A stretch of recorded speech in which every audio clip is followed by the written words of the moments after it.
Well, just as you can see in so many of my projects, the idea is to, just protect nature. I'm working in a beautiful place.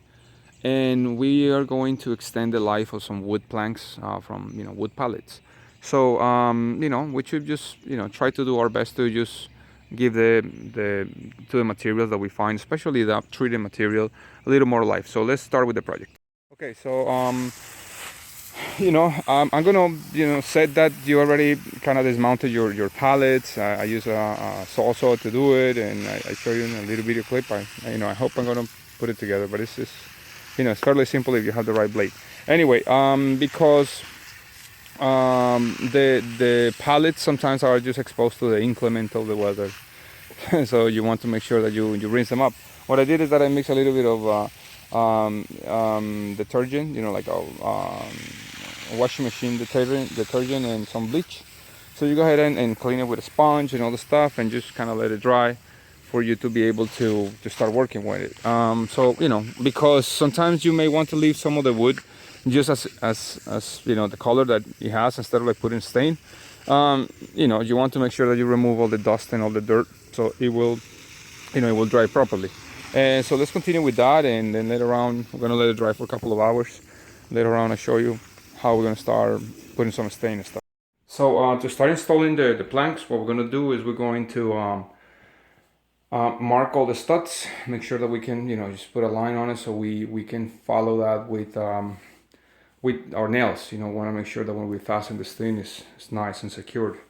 So let's start with that. Let's start by by marking all the stuff with a level and a pen.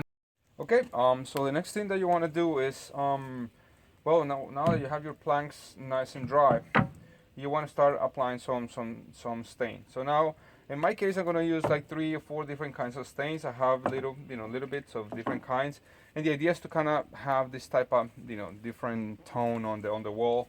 Obviously not dramatic, but I mean it's up to you in this case, So I have this inexpensive brush that we're gonna use. And what we're gonna do is we're gonna apply the material, the stains of the colors of your preference, and then just dry and let it sit for a while, so we can actually go ahead and start installing it.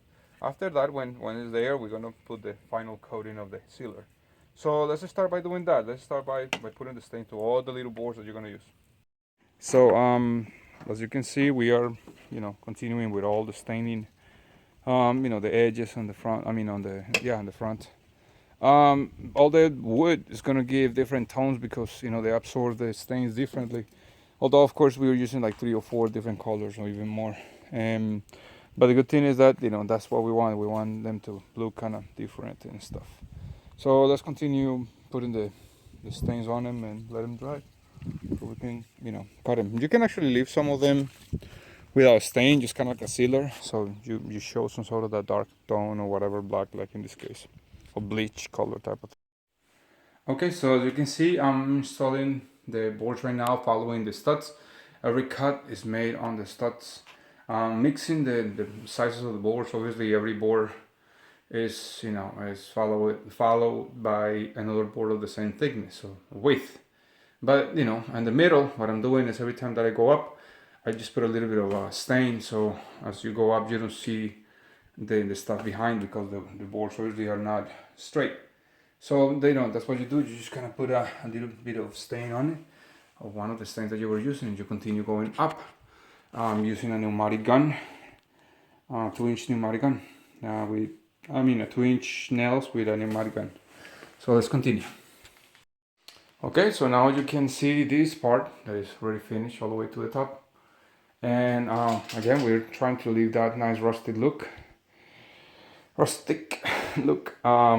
The side over here, I'm gonna cut a whole bunch of small pieces, and then just gonna put some stain on them and just kind of continue on the other side. No matter how thick the boards are, as long as you kind of put a little bit of a stain in some of them, they will look kind of cool. So let's continue with the other side. Well, and as you can see, the walls are finished. Now you can enjoy a cool, rustic looking area with a shower. This shower that you see here, actually made another video how to put the tiles inside the shower, and a little peek, boom. See? Nice, huge shower, not even with a door. Anyway, thank you so much for watching. I hope this video will help you to understand how to use and reclaim all this wood make it look kind of cool. And that's it. So I'll see you in the next one. If you're not a subscriber, please subscribe. If you are, thank you.